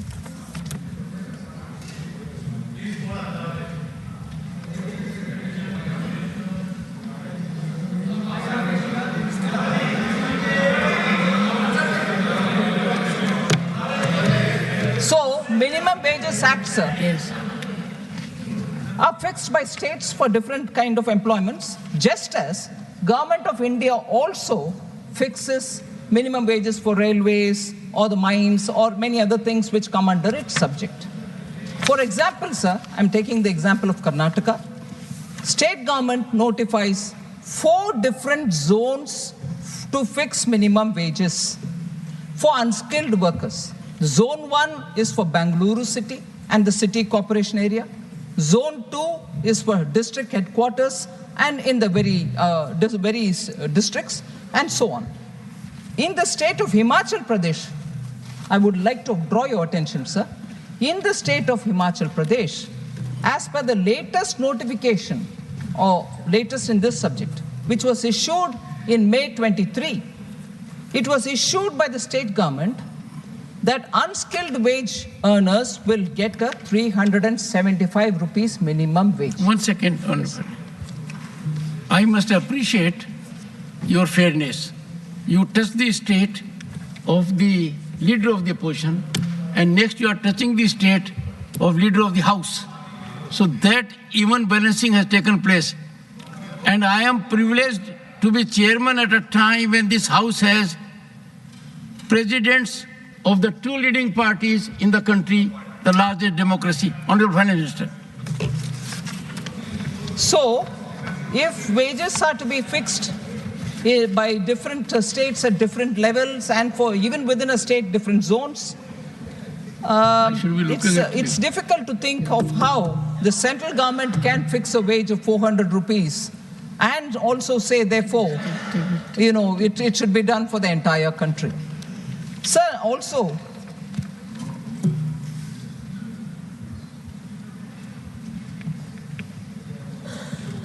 Must have been a slip of the tongue. I don't want to pick on it, but I'm very tempted, sir. In his speech, I think he claimed that he travels 500,000 kilometers by road every month. Must have been 500,000. We can overlook it. This does happen sometimes. If it was wrongly heard, I want I'll tell you. All the right. leader of the House made a mention of 7 crore and he quickly corrected that it was 7 lakhs. So from that we can ignore. All right. So education loans. He had a question to ask on education loans. So we have already announced measures for education loans in this budget for helping our youth who have not been eligible for any benefit under government schemes or policies. We have announced a financial support of 10 lakh for higher education within the country.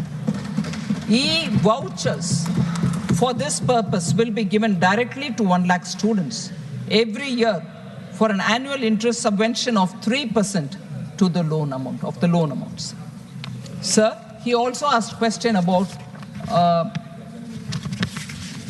Agniveer scheme.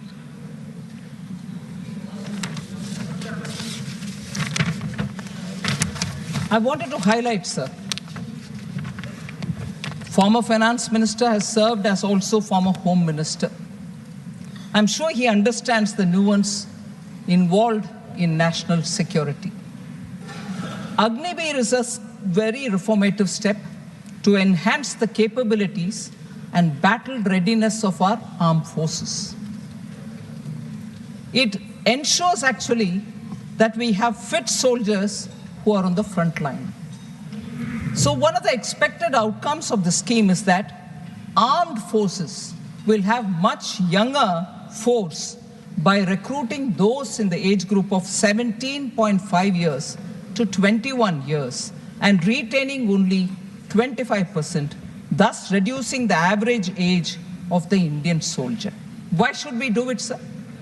In countries like the US and the UK, soldiers are required to render only 2 of the 6 years in service because they want to keep the young, fit, and agile person at the borders. I hope on matters related to the fitness and battle readiness of the Indian Army or the armed forces, we don't do politics, sir, because it is something which is going to be critical for this country. We need young, fit, and battle-ready young people who are going to be trained. In fact, I was going to bring in here one of the news items which had come in the recent last 2 days about how, in terms of fitness and in terms of skills acquired, which are so required at the borders, Agniveer people have come out with flying colors. Studies have proved it. So this is a scheme which is very important, and we need to have greater sense of looking at the national interest rather than just take policies on some other consideration. I'd like to remind, sir, when in 2014 Prime Minister Modi reviewed the situation, I got into defense only later in 17, and therefore with some interest I went back to look at also the earlier periods. 2014, Indian armed forces, particularly the army, didn't even have bulletproof vests. We had to panic buy and give them. And in that, the role of Manohar Parrikar ji, Arun Jaitley ji, to make quick procurements, and we had to procure it from elsewhere. But today, in our country, we produce bulletproof vests which are good enough for our army, and they feel that it has given them the sense of security. Not just bulletproof vests, sir, it is also a truth that in India, at that time, for 10 years, major defense procurements did not happen. And this is not a fiction that I'm telling you. In the House, Defense Minister then had said we can't procure it because we don't have the money. So Agniveer is a scheme which we brought in with great sense of commitment to keep our armed forces battle ready. And young and fit people get into the army, and I don't think there's a need for us to unnecessarily worry that this is causing some kind of a distortion. Not at all. It is with the acceptance of the armed forces that it has been brought in. Sir, he is also, I think I've addressed the 4 issues that he had raised. The 5th one is NEET. So, Honorable former Minister, he's a lawyer. Probably he spoke one day before the final judgment came from Supreme Court on the NEET. One day before he spoke, and therefore the verdict which was given by the Supreme Court, he probably wouldn't have been aware. The Supreme Court did not scrap NEET exams. It observed that there is no material at the present stage to indicate any systemic leak. That's about the NEET exam leakages. But abolition of NEET, I'm afraid to say, was triggered even before the leak issue came up. So I want to highlight some of the features, sir. NEET exam was notified. When was it notified? For the benefit of all our members. When was NEET notified? In 2010, December 2010, with its implementation. Who was leading the implementation at that time? It was led by the then DMK Minister Gandhi Selvan, who served as MOS for Health and Family Welfare as part of the Congress-led UPA 2 government. So it was brought at that time. The Supreme Court, while talking about the NEET, didn't take care of it. Thank you, Mr. Wilson. Thank you. Thank you very much. Please. And that is why it is running even now with the stay. Sir, I want him to not interrupt with misunderstandings. Mr. Wilson. This is undone. UPA, in 2012, the UPA 2.0 introduced NEET undergraduate for medical examinations as well, medical admissions.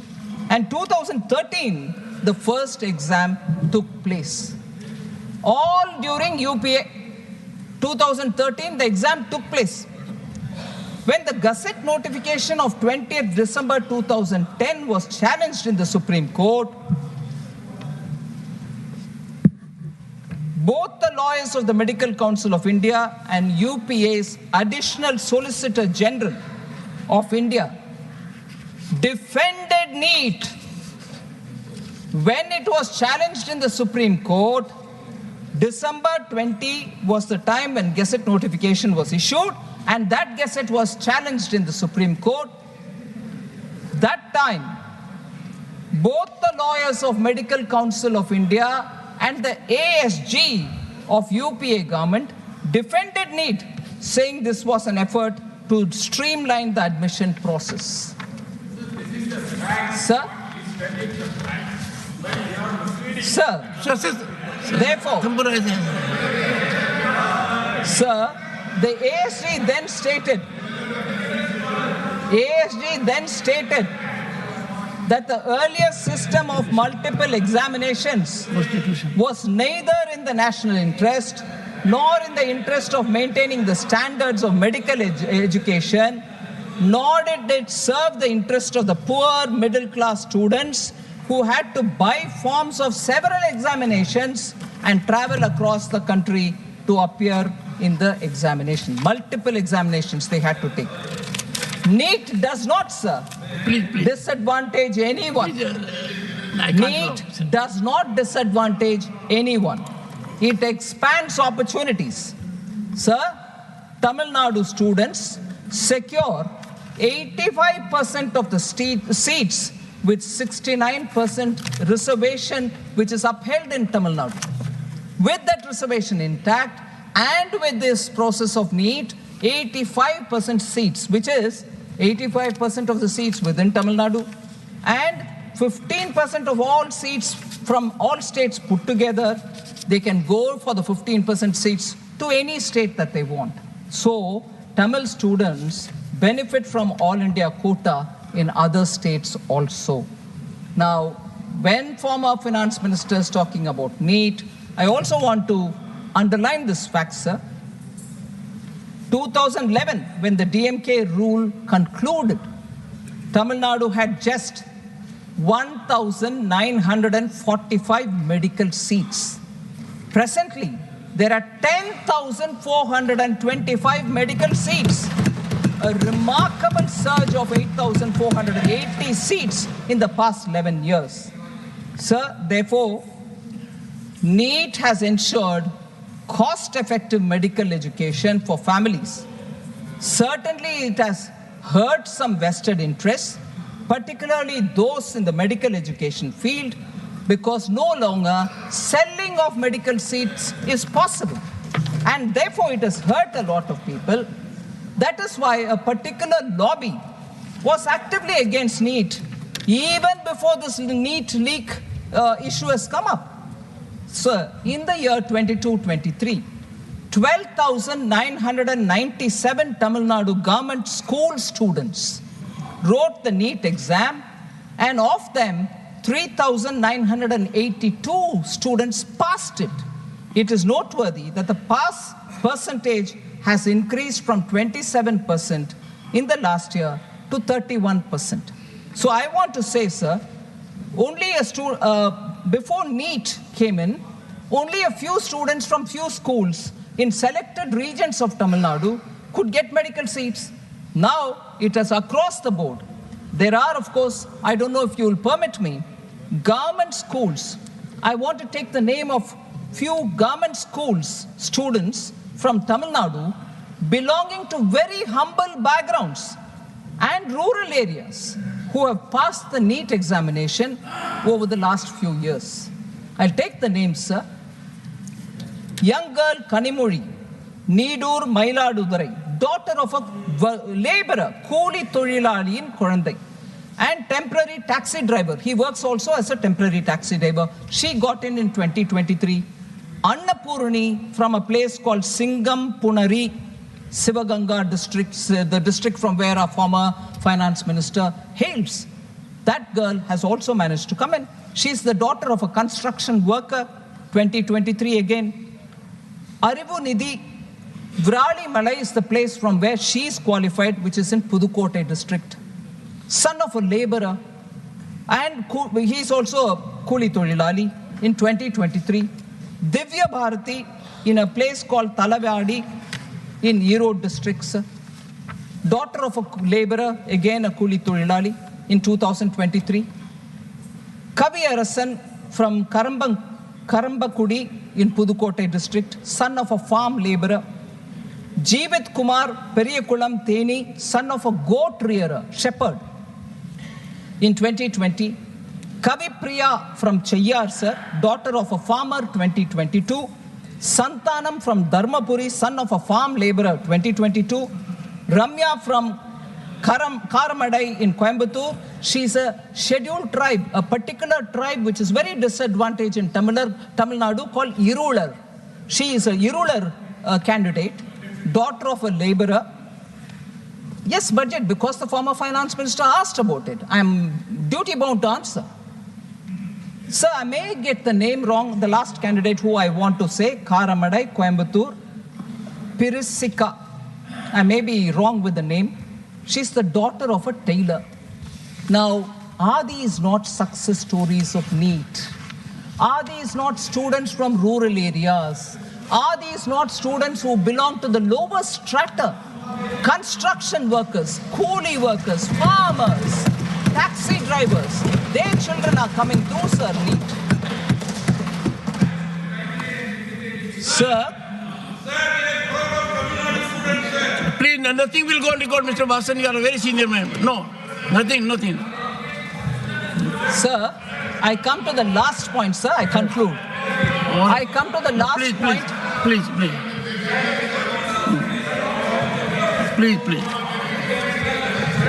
No. All honorable finance. The last point, sir. Take your seat. Please, nothing is going on record. Sir, honorable member, finance I am extremely indulgent when you speak. But when finance minister speaks, no, she is not yielding. No. Sir, please take your seat.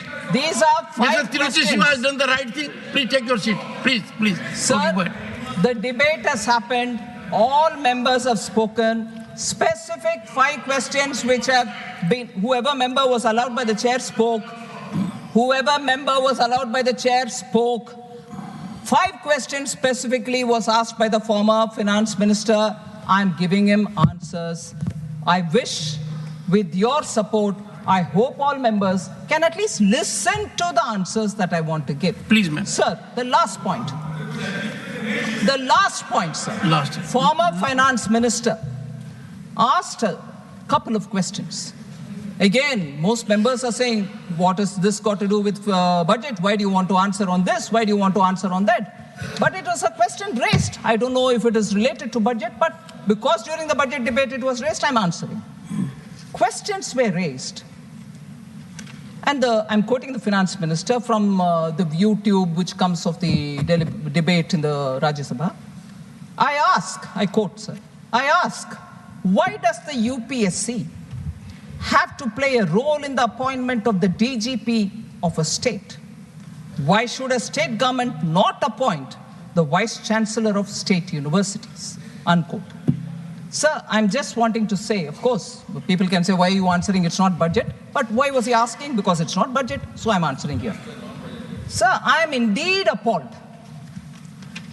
that a very respected senior advocate, I'm not an advocate with due respect. All senior advocates are respectable. Yes, sir.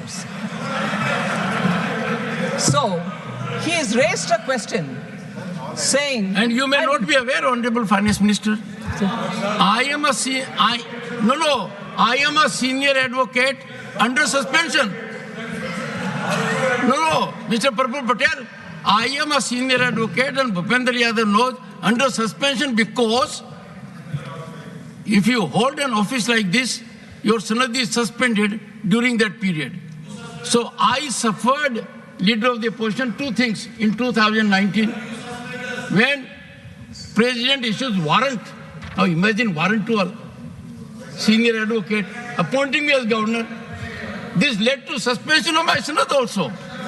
So you have respect, I'm sure, for all senior advocates, whether under suspension like me, not otherwise. Sir. Sure, sir. Sir.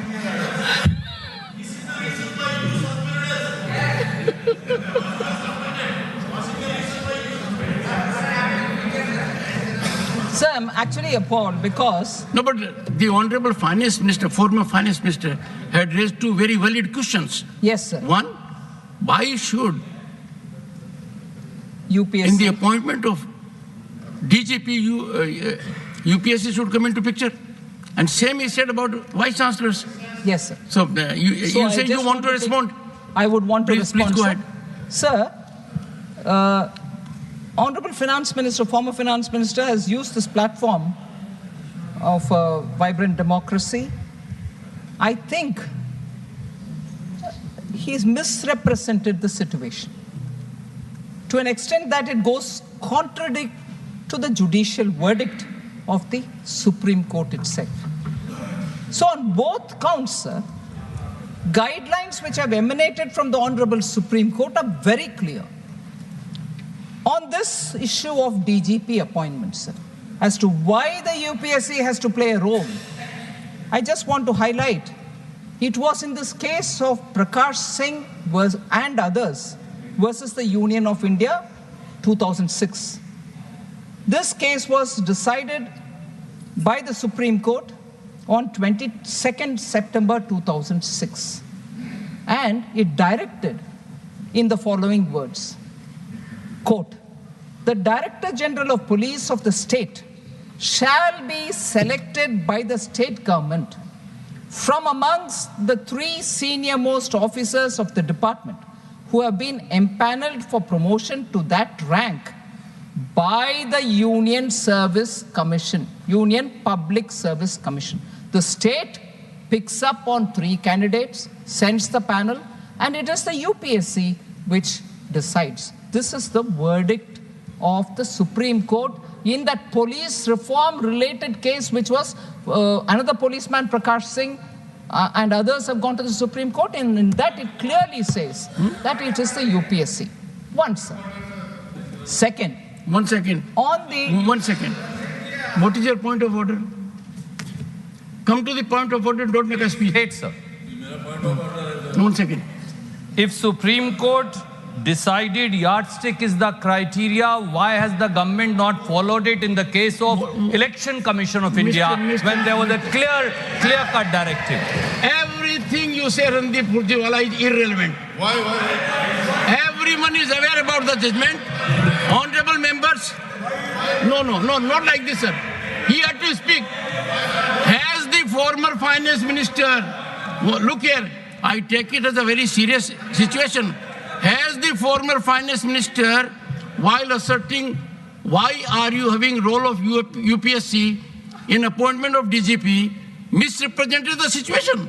According to the present finance minister, the former finance minister totally misrepresented because there is a categorical judgment of the Supreme Court in the case of Prakash Singh, and directive is categorical. The state government will select DGP only out of a panel that is approved by UPSC. Now this is a settled situation, everyone knows. So I'm sure as and when Honorable former Finance Minister will there, I take a very serious view of it. One second, sorry, no. Honorable members, I take a very serious view of it because I have indicated this house cannot be used to emanate information by way of misrepresenting particularly a Supreme Court judgment known to one and all by and large, and that too from a senior advocate. Ma'am, I take note of it. You kindly put the judgment on the table of the House. Just so. Number. Nothing is going on record. Sir, just so. No, she is not Indian. She is not. Excellent. काफी प्रतिष्ठित वकील हैं, home minister भी रह चुके हैं, तो क्या आप वो जब यहाँ पर उपस्थित रहे तो उन्हें अपना स्पष्टीकरण देने का मौका देंगे? बिल्कुल ठीक। माननीय सदस्यगण, नहीं, माननीय सदस्यगण, दिग्विजय सिंह जी ने बहुत महत्वपूर्ण बात कही है। एक चार्ज है कि पूर्व फाइनेंस वित्त मंत्री ने सदन के समक्ष महत्वपूर्ण तरीके से कहा है कि राज्य सरकारों का ही अधिकार है डीजीपी बनाने का, और आप यूनियन पब्लिक सर्विस कमीशन को क्यों बीच में ला रहे हैं? उनका डायरेक्शन साफ है कि you are doing this because you want to control state. Imputation यही है। The present finance minister says this is being done not by any executive order, this is emanating from a judgment of the Supreme Court that was imparted in 2006, and the judgment is categorical, and I am sure even us, every lawyer knows it, that appointment can take place only out of a panel approved by UPSC. I agree to your suggestion, and we will put it to the former finance minister in what circumstances, while being senior advocate, he could misrepresent the situation so gravely to misinform the nation at large. We'll put it to him. I agree to your suggestion. Yes. Sir, just to be sure, sir, I want to reread the verdict of the court. 22nd September 2006. Supreme Court directs thus, I quote, "The Director General of Police of the state shall be selected by the state government from amongst the 3 senior-most officers of the department who have been empaneled for promotion to that rank by the Union Public Service Commission," unquote. So that's about the DGP. Now I come to the issue of the Vice Chancellor of State Universities. Sir, Supreme Court of India again in a judgment in State of West Bengal versus Anindya, Sundar Das and others in 2022 asserted, and I quote, "Regulation 7.3 of UGC, minimum qualification for UPSC or appointment of UPSC? teachers." This is UGC. Sir. UPSC. This is UGC, sir. University Grants Commission. University and that was Grants. Okay. Sir,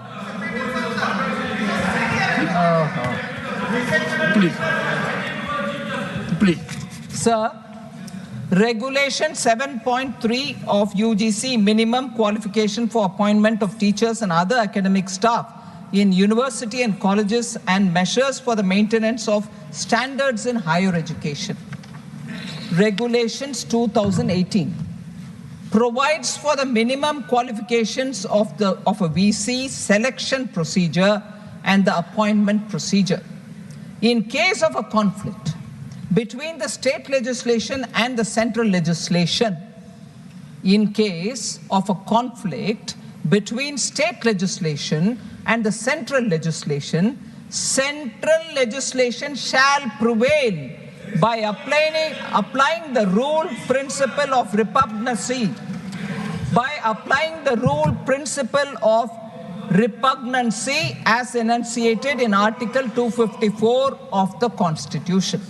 Therefore, any appointment,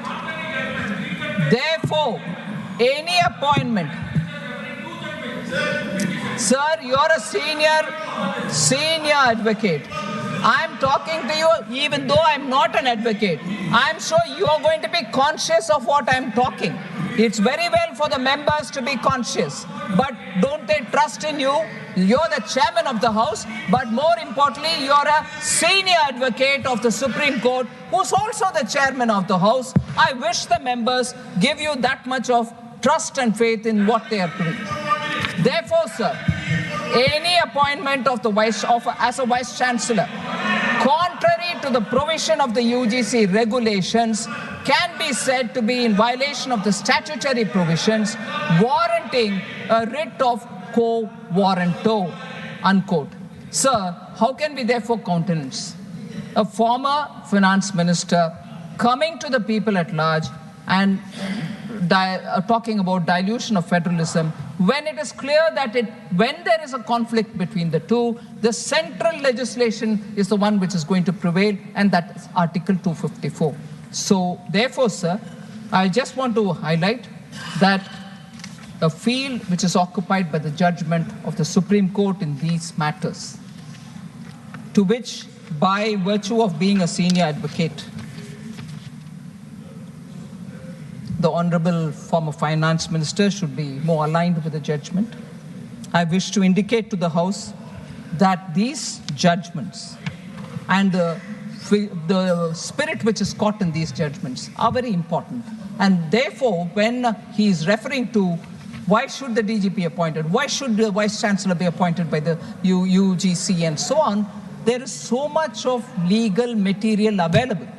Even if the honorable members are suggesting contradictory judgments are there or judges are reconsidering, all that apart, when even those are taken on board, when it is sub judice even on a different bench, when it is so clearly being legally scrutinized, how can we come here and say, no, it has to be done, why should the state? No, sir. These are matters being taken up, as the Honorable Member Wilson is highlighting. Yes, these are being taken up by the courts. But here to come and assert a final word is amazing. Thank you very much, sir.